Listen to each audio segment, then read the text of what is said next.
মুন্সিগঞ্জ সদর উপজেলা বিএনপির আহ্বায়ক মোহাম্মদ আফসু চেয়ারম্যানের বালু উত্তোলনের লাইসেন্স বেআইনিভাবে ব্যবহার করে চাঁদপুরে পদ্মা মেঘনা নদী থেকে অবৈধভাবে বালু উত্তোলন করা হচ্ছে।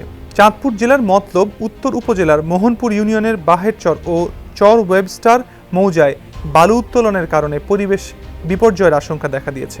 সূত্র জানায়, চাঁদপুরে উপস্থিত থেকে প্রতিনিয়ত বালু তুলছেন মুন্সিগঞ্জ সদর উপজেলা বিএনপির সাধারণ সম্পাদক সাইদুর রহমান, মুন্সিগঞ্জ পৌর বিএনপির সাধারণ সম্পাদক শাহাদাত হোসেন ও আফসু চেয়ারম্যানের ছোট ভাই মুন্সিগঞ্জ জেলা বিএনপির যুগ্ম আহ্বায়ক মোহাম্মদ মহিউদ্দিন।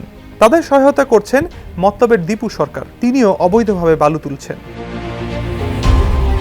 এলাকাবাসী বলছেন, নতুন বালু খেকোর আবির্ভাব ঘটেছে। সাবেক চেয়ারম্যান সেলিম খানের মৃত্যুর পর থেকে রাতের বেলায় বালু তোলা হচ্ছে। এতে এই দুটি মৌজা শীঘ্রই নদীতে বিলীন হওয়ার আশঙ্কা করা হচ্ছে।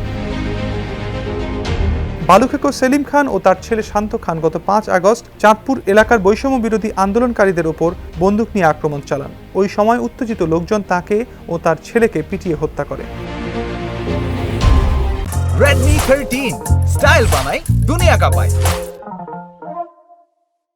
বালু উত্তোলন বন্ধে বাহেরচর ও চর ওয়েবস্টার মৌজার জনগণের পক্ষে মোহাম্মদ সেলিমুস সেলিম 22 আগস্ট জেলা পুলিশ সুপারের কাছে একটি আবেদন জমা দিয়েছেন।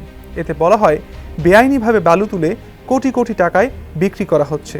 এলাকায় লাখ লাখ লোকের বসতি এবং 5 থেকে 6টি সরকারি প্রাথমিক বিদ্যালয়, মসজিদ, মাদ্রাসা ঝুঁকিতে রয়েছে। মৌজা দুটি রক্ষা করতে বালু উত্তোলনকারী লক্ষ্মীপুর সন্ত্রাসী ভূমিদস্যুদের বিরুদ্ধে আইনগত ব্যবস্থা গ্রহণের অনুরোধ জানানো হয়েছে।